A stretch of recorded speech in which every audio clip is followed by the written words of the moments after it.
I'm Dr. Caroline Redpath, a behavior analyst with the Creek River Street Outreach Program. I'd like to talk today about promoting your child's health and hygiene practices during the coronavirus epidemic. The coronavirus epidemic has turned our everyday lives upside down. Life as we knew it has stopped while we wait for the epidemic to pass. We hear of the dangers of catching the virus and are bombarded by scary news and images throughout the day. Our children are struggling too. They're separated from their schools, their friends, play dates, excursions, and everyday activities. They know something's wrong and that everything's changed in their lives. Our goal as parents is to keep them safe and try to minimize the effect of this health crisis on their lives. We can do that by giving them simple information and teaching them behaviors that will keep them healthy and safe. There are some specific health and hygiene practices that we must all use during this time. We can't assume that our children know how to do these. We need to teach them.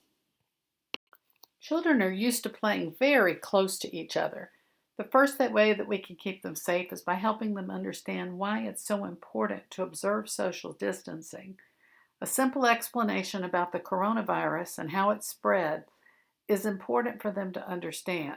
There are many good videos out right now about explaining the virus to children. Choose one that's appropriate for your child's age and level of understanding. We have several included in the resource section of this webpage. When talking to your child about social distancing, explain that the virus can jump from one person to another when they're closer than 6 feet apart. Show your child how far 6 feet is. Let them practice getting at least 6 feet away. Also explain that it lives on surfaces that someone has touched who has the virus. This is why it's important not to be out in public touching things right now. If they forget, they'll need to wash their hands or use hand sanitizer immediately. If they must go out, everyone is now advised to wear a mask. Show your child the mask ahead of time. Let your child get used to wearing the mask at home for a little while before going out. Show your child that the mask keeps their germs from getting out and someone else's germs from getting on their mouth or nose. Washing their hands is the most important thing they can do to stay safe. Have your child practice how to wash hands frequently during the day using soap and water. Let them sing happy birthday twice when washing their hands as a guide for how long. If your child's hands become chapped from hand washing, show them how to use lotion. Micro tears in the skin can be places for germs to get in. It's also important for your child to learn not to touch their face during the pandemic. You can play a game trying to catch each other face touching. The person with the least touches wins. This builds up the practice of keeping the hands away from the face. Face washing is important to remove any germs that a child might have encountered when out in public. Talk to your child about how to handle coughs and sneezes. Children should use their elbow or arm and not their hand when covering a cough or sneeze. Model for them how to do it and have them show you. Nose picking is a common child behavior that increases when there's dry air or allergy season. It can also become a habit when a child is anxious. Nose picking spreads germs both to and from the nose. It is especially dangerous behavior right now as it potentially sends germs far into the nasal cavity. First, tell your child the importance of keeping their fingers out of their nose. Keep tissues available and show them how to use them. Encourage your child to blow their nose into tissues instead of using their fingers to dislodge mucus. Praise your child every time that they use the tissue. If they forget and pick their nose, stop them and have them go wash their hands. Remind them that you're watching for them to use a tissue. Praise all tissue use. Show them how to dispose of the tissue safely. During the school shutdown, it's easy for regular routines to fall by the wayside. If your child takes prescribed medication, it's important that they continue to take it on the schedule that it was prescribed by their physician.